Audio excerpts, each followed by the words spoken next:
tiempo vimos yo soy la luz del mundo. ¿Se acuerdan?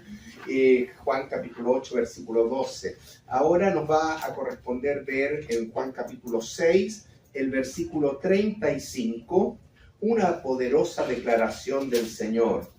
Ya Jesús les dijo a todos estos oyentes, a sus discípulos, a todos parte del pueblo de Israel, les dijo: yo soy el pan de vida, el que a mí viene nunca tendrá hambre, y el que en mí cree no tendrá sed jamás. Así que esta es la declaración que hoy día nos convoca para analizar cuál es realmente su significado, ¿ya? Es interesante porque esta frase, de alguna u otra manera, se repite en capítulo 6 de Juan en varios versículos. Nos hemos quedado con el número 35. Pero si vamos al 41, usted lee también al final la segunda parte, palabra de Jesús: yo soy el pan que descendió del cielo. Yo soy el pan de vida, yo soy el pan que descendió del cielo. Versículo 48 dice: yo soy el pan de vida. Nuevamente ya hay una repetición, lo cual habla de una certeza, de una firmeza en la palabra del Señor Jesús. Y el versículo 51 dice: yo soy el pan vivo que descendió del cielo. ¿Ya? Así que hay una reiteración de esta tremenda e importante aseveración que el Señor Jesús hace de sí mismo. Como hemos visto, lo primero que hacemos al enfrentarnos a estas declaraciones es enmarcar el versículo, los versículos, la frase, la declaración en el contexto, ¿ya? Y eso es parte básica de cualquier estudio de la palabra del Señor, ver el contexto. Y el contexto de esta frase es todo el capítulo 6. Así que tenemos un buen desafío de analizar el capítulo 6. Que nos comienza con un milagro extraordinario del Señor Jesús, ya que es la alimentación de los 5,000 hombres. Vamos a ir entonces al versículo 1 y 2 y vamos a ir desarrollando rápidamente, eso sí, este contexto para llegar a la frase donde el Señor dice: yo soy el pan de vida, ¿ya? El que a mí viene no tendrá hambre. El que en mí cree no tendrá sed jamás, ¿ya? Para llegar a ese versículo, entonces, está en el contexto de la alimentación de los 5,000 hombres. Dice el versículo 1 del capítulo 6, después de esto, y se refiere básicamente a una visita de Jesús al territorio de Judá, o sea, a Jerusalén. Sin embargo, hay un compás de espera, de tal manera que el Señor va también a proclamar la palabra al otro lado del mar de Galilea, es decir, a la zona de Perea, a la zona de Decápolis, no la zona ni de Galilea ni de Judá, Judea, que está en relación a la tierra de Canaán, sino que es al otro lado del mar de Galilea, al otro lado del Jordán, ¿ya? Es la tierra donde en la época de Jesús se llamaba Decápolis, ¿ya? Porque la característica es que habían 10 ciudades importantes.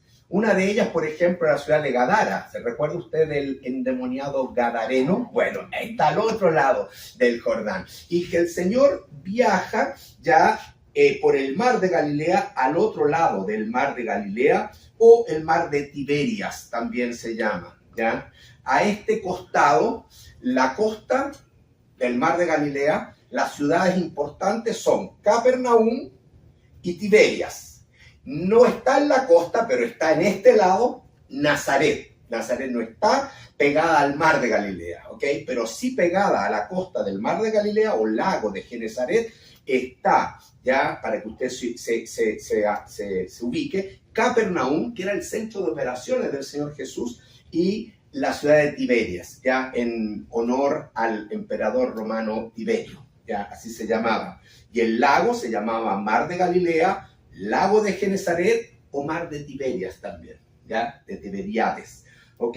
Bueno, el Señor Jesús con sus discípulos cruza al otro lado del mar de Galilea, y le dice, y cuando llega, observa que le seguía una gran multitud,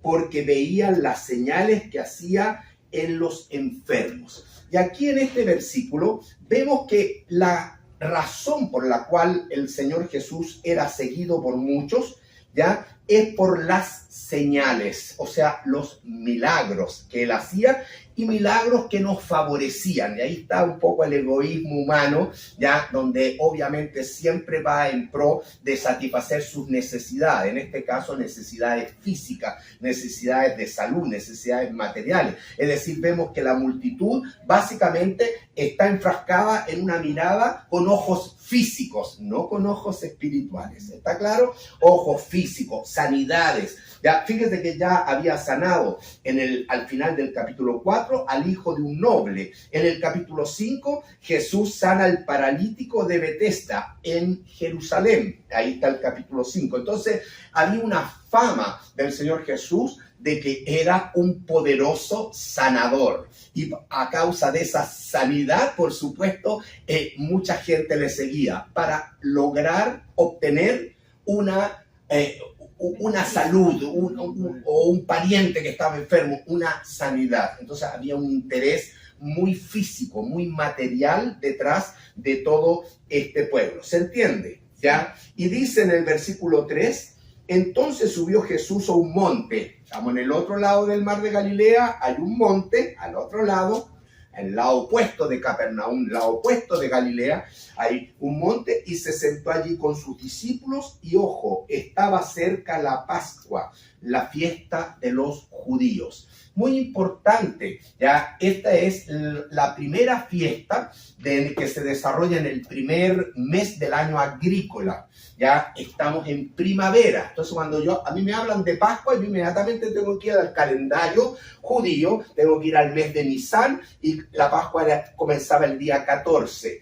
Y después de la Pascua, celebrando la liberación del pueblo de Israel de Egipto, con aquel cordero pascual que era sacrificado y que se puso su sangre en los dinteles de las puertas, ¿no es verdad?, en los postes y en el dintel de la puerta. ¿Para qué? Para que el primogénito no muriera. Y de esa manera Dios juzgó a Egipto y a Faraón, ¿ya?, y liberó a su pueblo. Esa era la Pascua, ¿ya? Lo central de la Pascua es que había liberación por el sacrificio del Cordero Pascual. Y Jesucristo es una figura de Cristo, porque Cristo es el Cordero de Dios que quita el pecado del mundo. Entonces esa fiesta para el judío era importantísima, ¿ya? Y era una fiesta que se desarrollaba en primavera, abril allá como acá, es primavera. Yo en Chile tengo que hacer el cambio porque allá es otoño. Entonces es primavera, y es el inicio del año agrícola, del año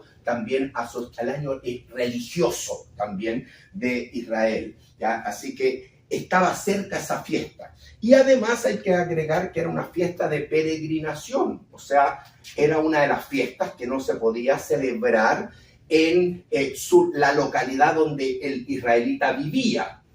Puede ser Nazaret, o puede ser en Caná de Galilea, o puede ser en alguna otra ciudad, ¿ok? No. Ese israelita tenía que movilizarse, era una fiesta de peregrinación, porque esa fiesta se celebraba en el templo de Jerusalén, en la época del Señor Jesús. Había 3 fiestas de peregrinación. ¿Cuáles eran esas 3 fiestas de peregrinación? Pascua con lo que sigue, panes sin levadura, una semana de fiesta que es la fiesta de panes sin levadura.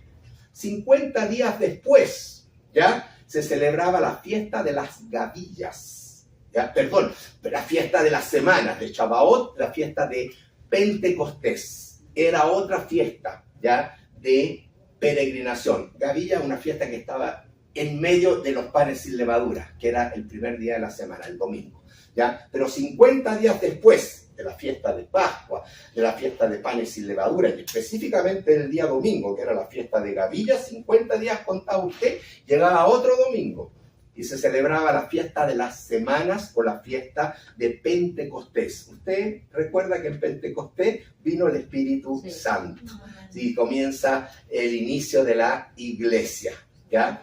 Y luego había otra fiesta también de peregrinación, o sea, todos hay que ir al templo en Pentecostés y también después en el mes séptimo, que es el mes de Tisri. Ya estamos en otoño allá en Israel, en el mes de Tisri, el mes séptimo, ya comenzaba la fiesta el día 15, es la fiesta de tabernáculos, ¿ya? Las 3 fiestas de peregrinación, ¿ya? Y habían otras fiestas que se podían desarrollar dentro de la localidad donde vivía cualquier israelita. ¿Está claro eso? Sí. Entonces aquí estamos cerca de la fiesta de la Pascua, ¿ya? Y en ese contexto, ya cerca, faltaban días para la fiesta de la Pascua, interesante, ¿ya?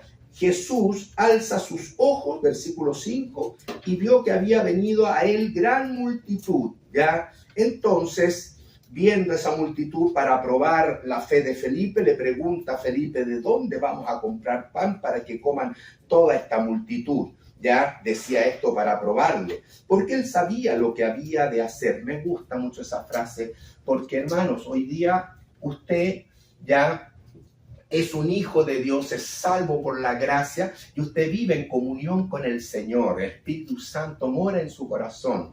Jesús vive también su vida a través de cada uno de nosotros y debemos aferrarnos en fe a eso. Porque cuando me dice que él sabía, como dice este versículo, él sabía lo que había de hacer, cuando usted esté en cualquier circunstancia en su vida, buena y sobre todo mala, difícil, de dificultad, recuerde que él sabe lo que debe hacer. Usted no está solo. Es una frase que me habla de que él está al control. Él sabe lo que va a hacer. Él hoy día sabe lo que tiene que hacer en su vida. Así que, hermano, esa es una palabra de mucha consolación, ¿no es verdad? Bien, entonces Felipe, calculando muy matemático, dice 200 denarios no bastan para que cada uno de ellos tome ni siquiera un poquito. Ya hace un cálculo matemático muy apegado a los cálculos, muy apegado a la tierra, muy apegado ya y sin mirar en absoluto ya la fe en aquel que le está indicando que desea dar de alimentar a toda esta multitud. Sin embargo, uno de los discípulos, que es Andrés, hermano de Simón Pedro, le dijo, aquí está un muchacho que tiene 5 panes de cebada y 2 pececillos más. ¿Qué es esto para tanto? Por lo menos Andrés ve en el deseo del Señor y conecta y trata de resolver. Y dice, mira, aquí hay alguien que tiene apenas 5 panes y 2 peces. Sin embargo, echa todo a perder con la pregunta, ya que muestra una falta de fe, una fe muy inmadura. Pero ¿qué es esto para tanto? O sea, se sumerge también con una mirada física sin ver. ¿A quién? Al Señor. ¿Cuántas veces nosotros ya estamos bien con el Señor, pero de repente ya flaquea nuestra fe frente a una dificultad y actuamos como Andrés? ¿Qué es esto para tantos? Miramos la problemática en lugar de mirar a quién, mirar al Señor, mirar al Señor. Todo esto es parte del contexto. Y entonces Jesús les dijo, hacer recostar la gente. Había mucha hierba en aquel lugar, se recostaron como el número de 5,000 varones. Ahí subraya que esta alimentación no solamente fue para 5,000 personas, sino 5,000 varones. Si a eso le agregamos, ¿no es verdad?, que habían mujeres, esposas, que habían hijos, niños, lo más probable es que nos quedamos cortos, quizás con un número del doble, de 10,000 personas. Así que es un milagro muy portentoso del Señor Jesús. Y tomó Jesús aquellos panes de ese niño, 5 panes, y habiendo dado gracias. Es importante dar gracias, encomendar todo esto que es provisión del Señor a nuestro Dios, los repartió entre sus discípulos, o sea, los da a los discípulos. Estos son los 12 apóstoles, los que están ministrando, sirviendo, los que servían y acompañaban al Señor. Y los discípulos, los apóstoles, entre los que estaban recostados, repartieron a sí mismos los panes como los peces, cuanto querían. Y cuando se hubieron saciado, dijo a sus discípulos, recoged. Primero, el Señor va a satisfacer totalmente la necesidad de alimentación de toda esta multitud. Ya dice cuando se hubieron saciado, incluso sobra. El Señor siempre da más abundantemente de lo que necesitamos o de lo que pedimos. Esa es la expresión, porque nuestro Dios es un Dios todopoderoso, lleno de amor y de misericordia por cada uno de nosotros. Entonces el Señor Jesús, al ver que sobró, recoged, dijo, los pedazos que sobraron para que no se pierda nada. Recogieron todos los apóstoles entonces y llenaron 12 cestas de pedazos. ¿Por qué 12 cestas?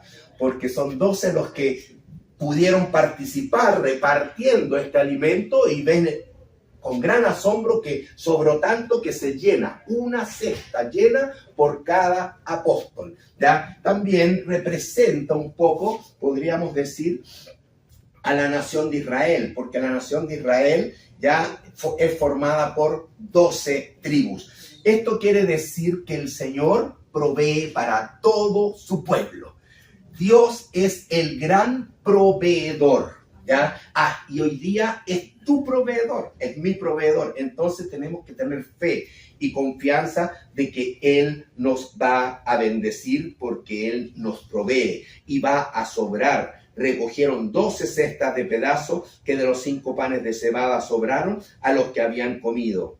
Entonces aquellos hombres, viendo la señal o el milagro que Jesús había hecho, dijeron: este verdaderamente es el profeta que había de venir al mundo. Pero entendiendo Jesús que iban a venir para apoderarse de él y hacerle rey, volvió a retirarse al monte, él solo. Entonces, una vez que ellos se dan cuenta de este tremendo milagro del Señor, donde sobran 12 cestas llenas, ya reconocen en Jesús al profeta ya que había de venir y quisieron hacerle rey. ¿Por qué? Porque es gente muy visual y pegada a lo físico, a lo material. Seguían al Señor porque Él sanaba. Ahora ven un milagro, wow, este debe ser el Mesías que ha de venir. Y trataron de tomarle para hacerle rey, es decir, para hacerle un libertador político, un libertador militar que los sacara del yugo romano.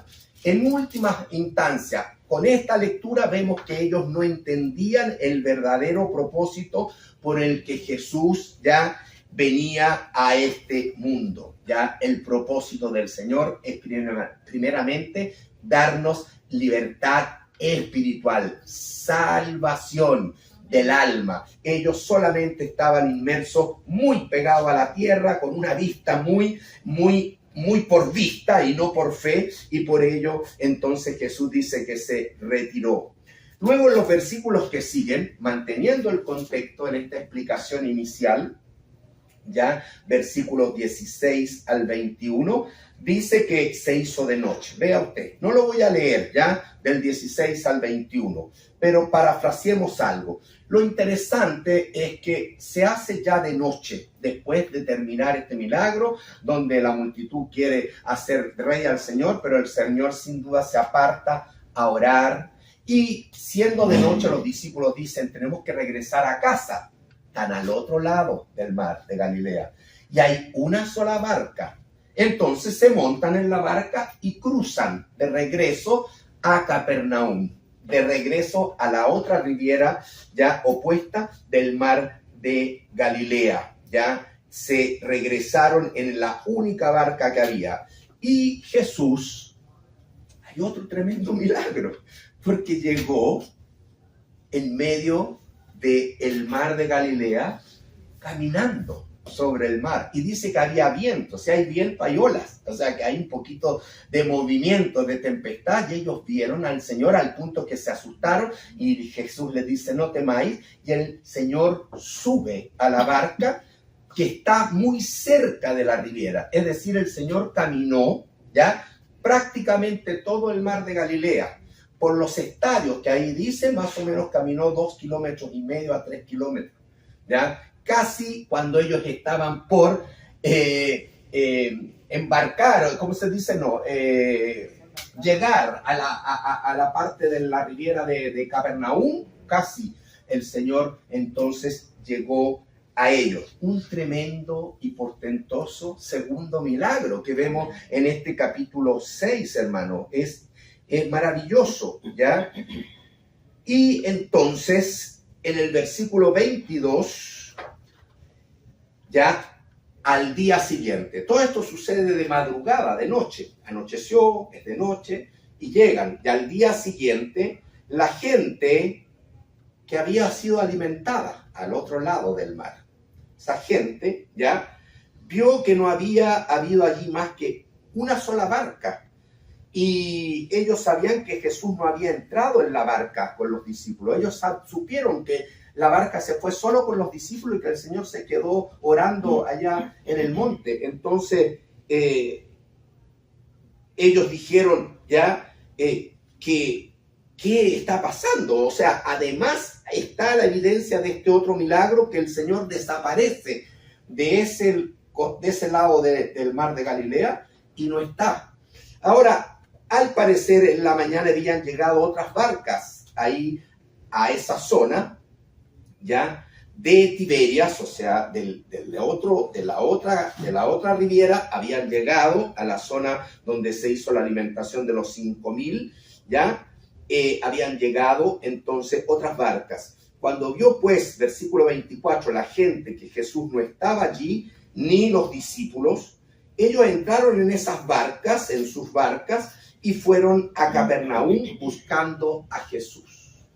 Mire, lo bonito es, por último, que ellos tuvieron un interés de buscar a Jesús, pero la motivación no es la correcta, porque la motivación, y cuidado con la motivación, uno tiene que siempre estar cuestionando cuál es la motivación por la cual yo me acerco a Dios, por la cual yo busco a Dios. No vayan a haber motivaciones no sinceras, no correctas. Ellos tenían una mala motivación, la motivación de que el Señor siguiera haciendo milagros para sanarnos, para alimentarnos, para ser nuestro proveedor, porque de esa manera no tenemos ninguna necesidad física. Ese es el pensamiento de todos ellos. Y le encontraron a Jesús, versículo 25, al otro lado del mar, y le dijeron: Rabí, ¿cuándo llegaste acá? Claro, porque sabían que había algo extraño.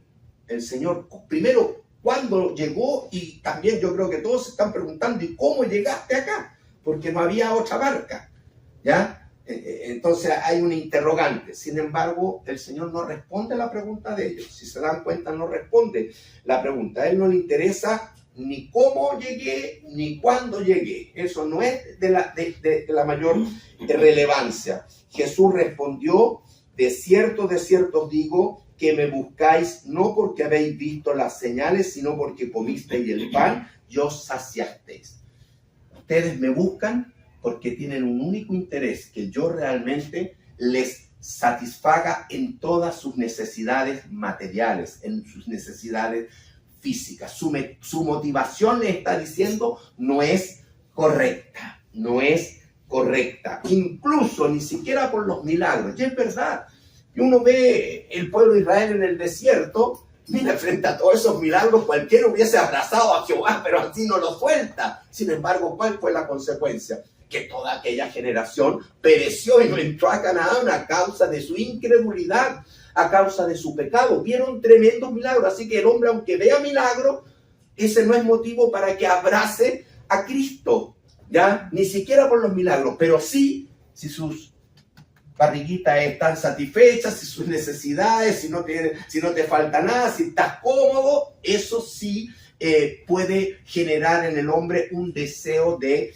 acercarse a Dios. Y esa era la motivación que era incorrecta. ¿Está claro? Sí, pero... Muy física, muy material. Cuéntame, hermana Cristina. Sí. Lo mismo siempre. El hombre también busca en el Evangelio de la Prosperidad, que busca lo material siempre, y sanidad, y donde quiera que hay un profeta falso, claro, profeta, andan buscándolo y ellos hacen desafíos para ver ese profeta. Claro. o cosas realmente sobrenaturales. El hombre busca, ¿ya? Y si no lo busco en Dios, bueno, entonces lo busco en la magia, en el terreno de Satanás. Y por eso que hay tanto horóscopo, tarot, consultar el espiritismo, etc. El hombre es inquieto por ese tipo de situaciones, pero es una mala motivación. ¿Está claro la motivación que es incorrecta?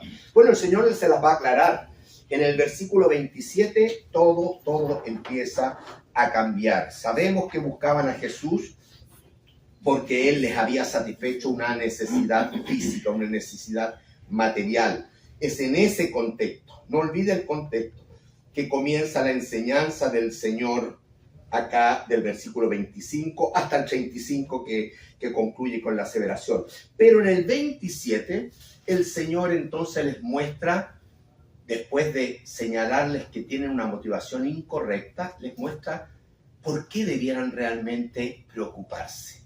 Entonces dice, trabajad, ¿ya? Trabajad. ¿Se acuerdan cuando hablamos de la puerta? Esforzaos, ¿ya? Trabajad, preocúpense, luchen, busquen esto, no la motivación que traen. Trabajad no por la comida que perece. No trabajen por las cosas físicas, materiales, temporales, las cosas de este mundo. No trabajen por eso. Denle prioridad a la comida que a vida eterna permanece. Entonces, inmediatamente el versículo 27, el Señor Jesús, después de mostrar que la motivación de ellos era física, material, pegada a lo terrenal, les dice, no.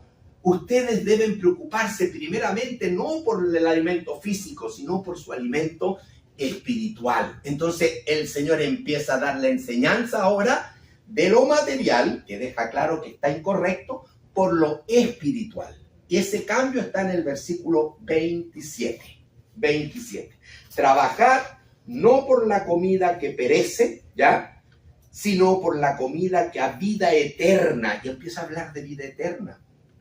Contexto espiritual, permanece, la cual el Hijo del Hombre os dará. Y habla de que Él, lo más importante es que es el proveedor de la vida espiritual, de la vida eterna, no de la vida física. Sí, Él es el creador, porque Él nos creó, ¿no es verdad? Así que también a Él le debemos la vida física y lo celebramos en cada uno de nuestros cumpleaños. Pero más importante aún que eso es nuestra vida espiritual, en nuestro cumpleaños de nuevo nacimiento, podríamos decir. Qué importante el día en que tú y yo, hermano, ya reconocimos al Señor Jesús y tuvimos un encuentro con Él y Él nos salvó. Y de eso está hablando el Señor aquí. Qué importante, ¿ya? Porque el Hijo del Hombre, Él es el único que les puede dar esa vida eterna, ya que es la vida que permanece. Porque a Jesús, señaló Dios el Padre. Él es el único enviado, es el único al cual se le ha dado esta misión de venir a ser el Salvador del mundo. El único, ¿ok? Así que el mundo está lleno de religiones y muchos profetas, y puede ser un Mahoma, un Confucio, pero ninguno de ellos vino a salvar. Él vino a mostrar a lo mejor una filosofía de vida que pudiera ser un poquito más elevada que la filosofía que se ve normalmente en el mundo. Pero ¿en base a qué? Al esfuerzo que el hombre por sí mismo hace. Pero por más esfuerzo que el hombre haga, jamás va a poder salvarse a sí mismo. El hombre está desprovisto de esa posibilidad, está incapacitado de salvarse a sí mismo, está imposibilitado. Por eso es que el Señor, nuestro Dios, el único Dios verdadero, tuvo que proveer al pan de vida, al que provee la salvación eterna. No solamente un alimento temporal. ¿Está claro? Entonces, eso es lo que el Señor les va diciendo. Y ahí comienza un diálogo con esta multitud que le seguía, que buscaba al Señor. ¿Ya? Comienza ese diálogo. Entonces le dijeron, ¿qué debemos hacer para poner en práctica las obras de Dios? Otra pregunta.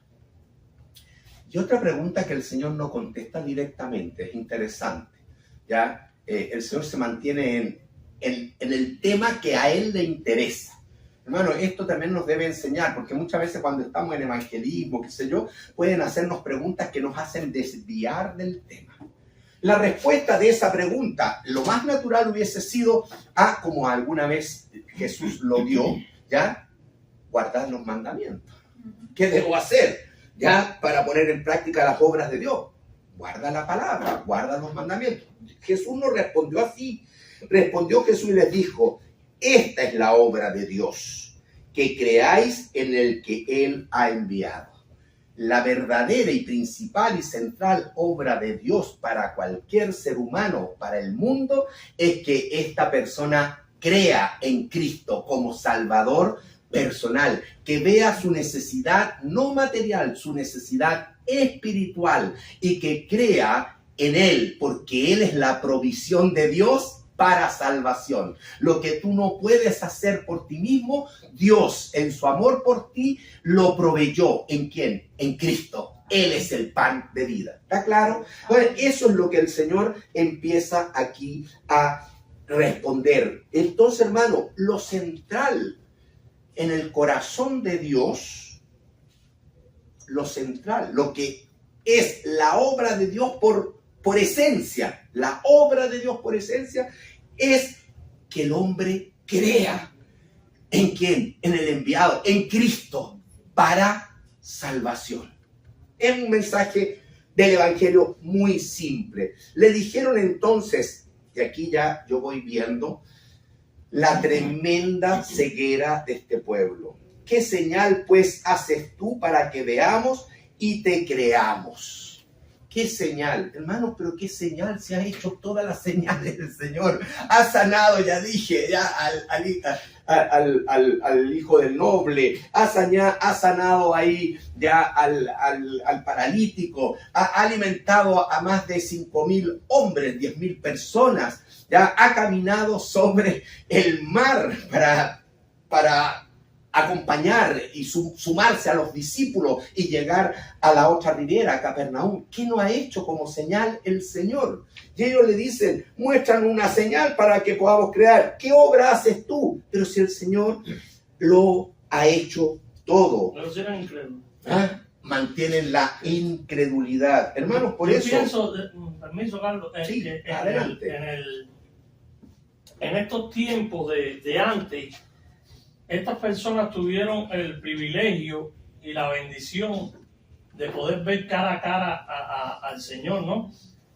Y incluso ver los milagros que hizo, ver cosas, espectaculares. Uno diría, no hay excusa. Entonces, estas personas necesitaban, en mi opinión, yo pienso que menos fe para ser cristianos que hoy en día nosotros, que no podemos ver físicamente al Señor, ni vemos los milagros ahí hechos por Él delante. Vemos los milagros hechos, sabemos que fue el Señor que lo hizo. Amén. Pero requiere un nivel de fe mucho más profundo y más comprometido de los cristianos de la actualidad, en mi opinión, que los de aquel tiempo que tenían al Señor ahí, lo veían todo y aún así eran incrédulos. Incrédulos. Y al Señor, antes, el que los sacó de Egipto, yo mencionaba la travesía ya por el desierto, en la apertura del Mar Rojo, etc. O sea, los milagros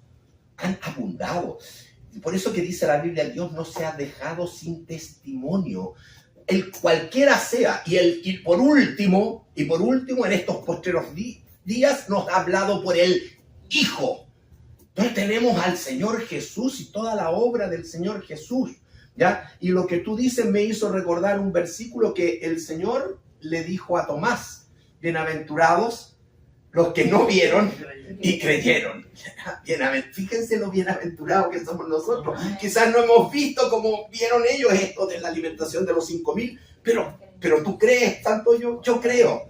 Creemos todos. Gracias al Señor, ¿ya? Somos bienaventurados. Amén, amén. Gracias al Señor. Gracias, hermanito. ¿Ya? Bueno, entonces, en este contexto, vamos viendo, hermanos, ya que Jesús que les empieza a dar la verdadera enseñanza en el versículo 27, que el mensaje no es material, no es terrenal, no es temporal, el mensaje es espiritual, ¿ya? Eso es lo que ustedes necesitan. Y vemos en contraste el diálogo con el hombre, o un hombre terrenal pegado acá a este piso, ciego, con una ceguera tremenda. Muéstranos señal, pero o sea, la acabas de ver, acaba de alimentar a más de 5,000 hombres. Ya, yo veo a este hombre con soberbia, pidiéndole al Señor, ya, muestra alguna señal para que veamos y te creamos. Qué soberbio el hombre, decirle, mira, hazme un show y yo me caigo a tus pies. Eso es ceguera, eso es soberbia. Además, qué olvidadizos son, porque estaban al día siguiente, el día anterior había sucedido este milagro de la alimentación de los 5,000. Se habían olvidado. Qué ingratitud.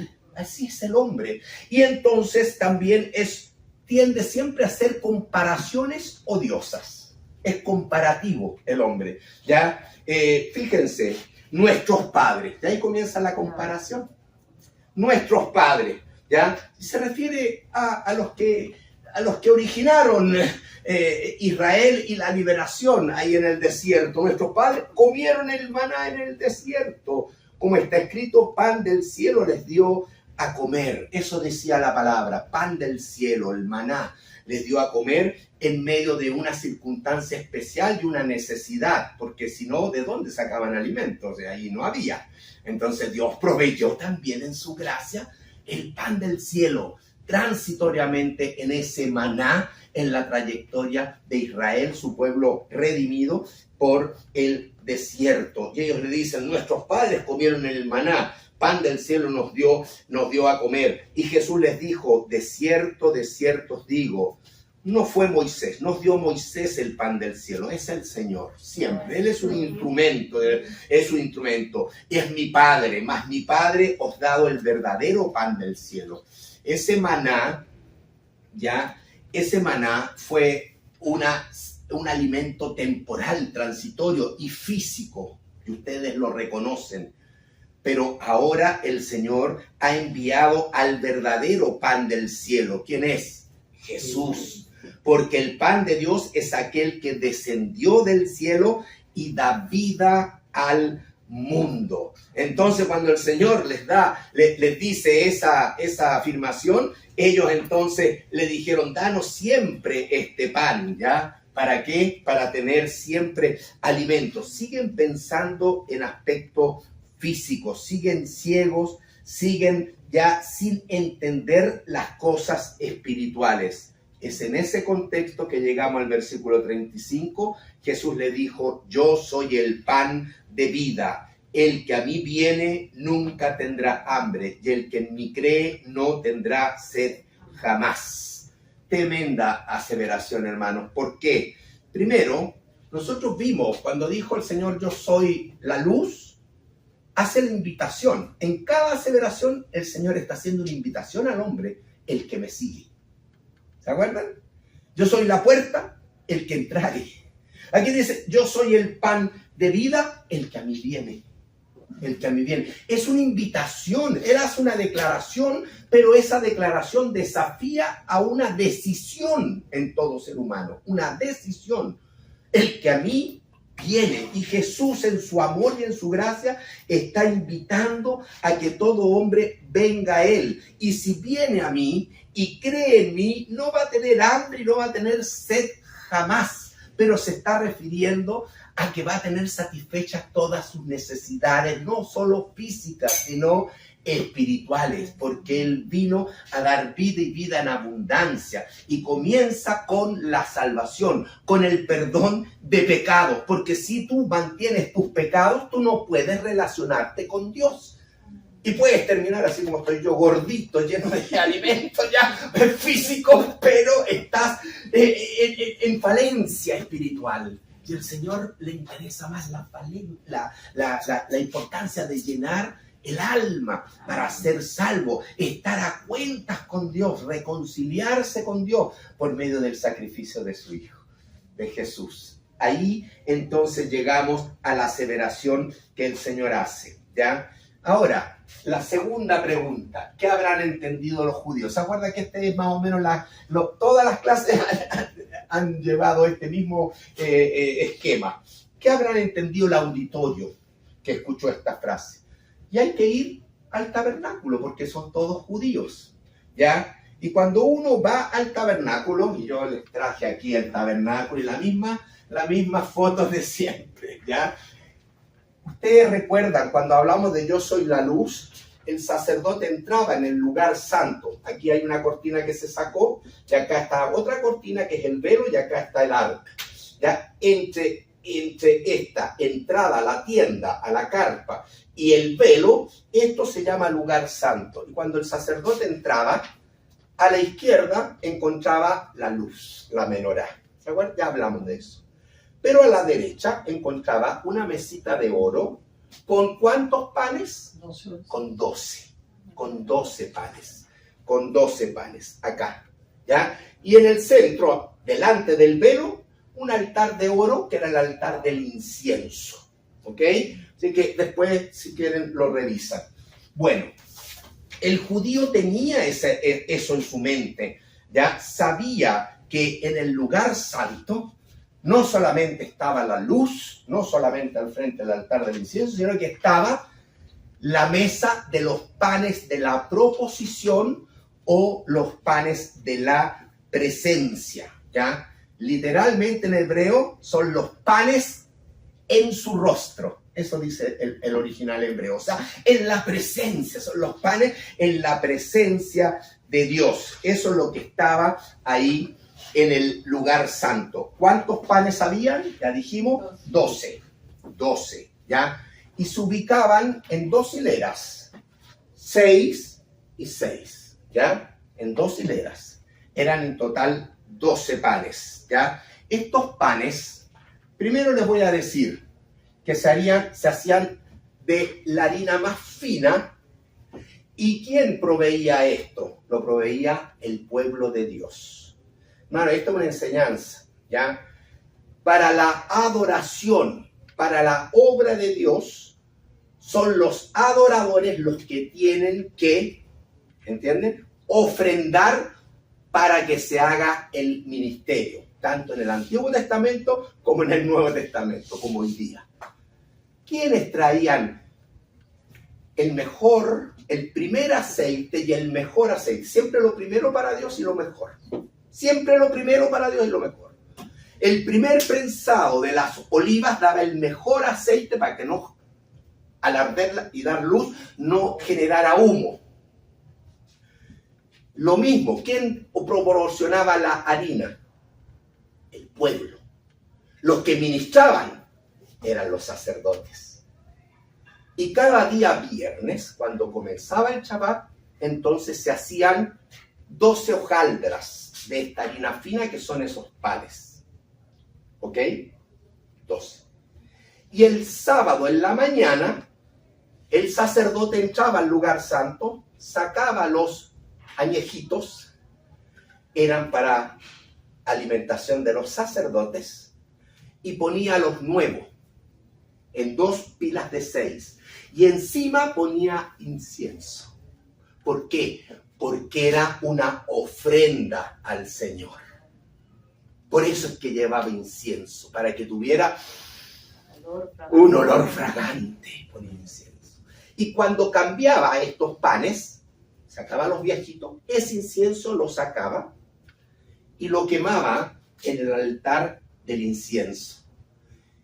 Y hacían oraciones dando gracias, porque reconocían que Dios era quien proveía a las 12 tribus, por eso 12 panes, a todo el pueblo. Dios es el proveedor de todos nosotros. Y daban gracias quemando el incienso. ¿Sabe que de ahí viene? Es la primera vez, digamos, la práctica, la enseñanza, el ejemplo que Dios nos da para dar gracias por los alimentos.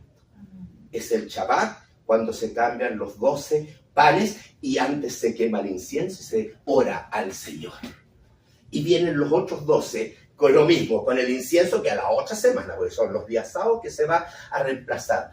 hermano, no le quiero complicar con esto, pero sí quiero decirle que todos los sábados se cambiaba esto, se quemaba el incienso, se hacían esas oraciones, reconociendo con toda gratitud que toda la provisión ya venía de Dios para el pueblo, porque por eso son 12 panes, porque son 12 tribus y todo el pueblo era sustentado por Dios. Así que estos panes que hablaban de la provisión de Dios eran figura del verdadero pan de vida. El israelita debió haber entendido eso.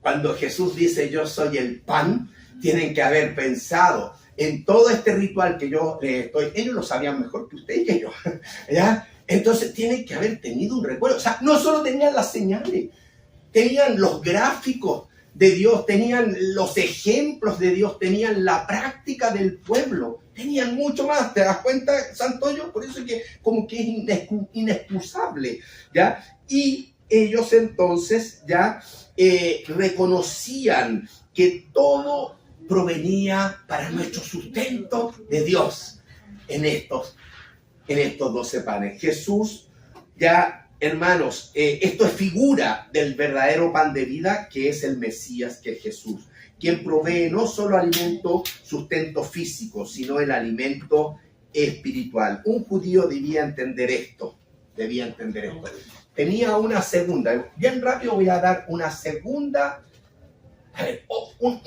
enseñanza que tenía que estar en la mente de todo judío. El tabernáculo, quedó claro. Pues, traté de ser lo más rápido posible porque... para que quede un ejemplo. Pero hermano, mire, yo le voy a hacer una pregunta, ¿ya? ¿Cuándo es la primera vez que aparece el término Jehová Jireh en la Biblia? ¿Sabe lo que significa Jehová Jireh, no? Dios proveerá. ¿Cuándo fue la primera vez que aparece esa palabra? Con Abraham. Con Abraham en Génesis capítulo 22. Vaya a Génesis capítulo 22. ¿Qué pasó? Usted sabe que en ese capítulo Dios le dijo a Abraham, Abraham, anda al monte, ya, con tu hijo, tu amado Isaac, y ofrécelo a mí. Una prueba de fe seria. Esa es la prueba por la cual Abraham se llama padre de la fe, ¿ya? Porque nadie, yo creo que hubiese podido soportar esto. Y van con la leña, y van a preparar un altar de piedra. Hasta el muchacho ya tenía más o menos unos 12, 13 años. Le pregunta, papá, está todo listo, pero ¿y dónde está el animalito para el sacrificio? Sin saber que él era el animalito para el sacrificio. Y Abraham, usted sabe que lo va a sacrificar en obediencia, en fe al Señor. Y cuando lo va degollar como se degolla a un cordero o no sé, ya con un cuchillo, el Señor le detiene.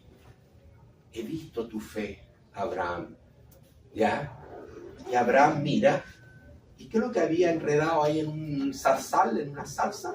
Un carnero, ¿no es verdad? Ahora, Abraham le puso a ese nombre Jehová Jireh, Dios proveerá. Es más, lo había dicho antes, en fe, antes que pasara toda esta escena, porque cuando el muchacho le pregunta, Señor, Abraham, está todo listo, pero ¿dónde está el sacrificio? Dios se proveerá. Le había dicho a los siervos, nosotros vamos allí, pero volveremos. O sea, tenía una fe ya fuerte, pero llegar al altar a sacrificar a su hijo, eso ya era lo máximo. Y Abraham estuvo dispuesto. Y Dios entonces quedó con este término, Jehová Jireh, Dios proveerá. ¿Por qué? Porque proveyó de un carnero en sustitución por Isaac. Isaac pudo mantener su vida. Isaac se salvó de la muerte por un sustituto, porque Dios proveyó ese sustituto. Jesús es el carnero en un sentido, es la provisión de Dios, es Jehová Jireh, es la provisión de Dios para que tú y yo no suframos como la muerte como eterna, como Isaac, sino tengamos vida y vida eterna. Amén. Entonces, hermano, Jehová Jireh es muy importante, ya, porque es Dios quien provee el carnero para saciar ya al hombre de la muerte. Lo proveyó para que hicieran, por eso les pregunto, ¿no lo proveyó el carnero para que fuera un alimento físico? Porque el carnero no terminó siendo para un asado, no fue una necesidad alimentaria física la del carnero, fue para una necesidad espiritual, para dar vida a su hijo Isaac. Esto tenía que haberlo entendido también un judío, ¿ya? Así que, hermanos, lo mismo hace Jesús hoy día cuando dice: yo soy el pan de vida, ¿ya? Yo soy quien da salvación, porque yo soy la provisión, yo soy Jehová Jireh. Jehová Jireh en última instancia es nuestro Señor Jesús, para ti y para mí. Fue la provisión. Él dio su vida por cada uno de nosotros para que nosotros pudiéramos vivir. Así, mire todo lo que debió haber entendido un judío de esta frase: yo soy el pan de vida. El que a mí viene no tendrá hambre jamás.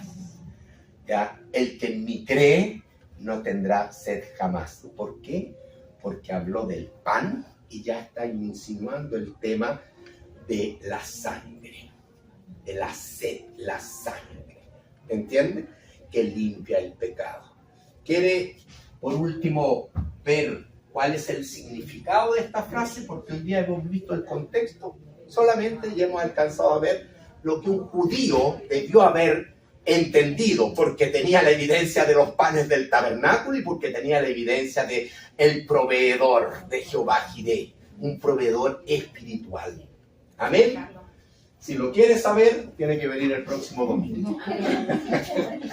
Así como siempre, hacemos 2 clases por cada aseveración de Jesús. Así que el próximo domingo vamos a explicar con más detalle qué significa esta expresión del Señor Jesús.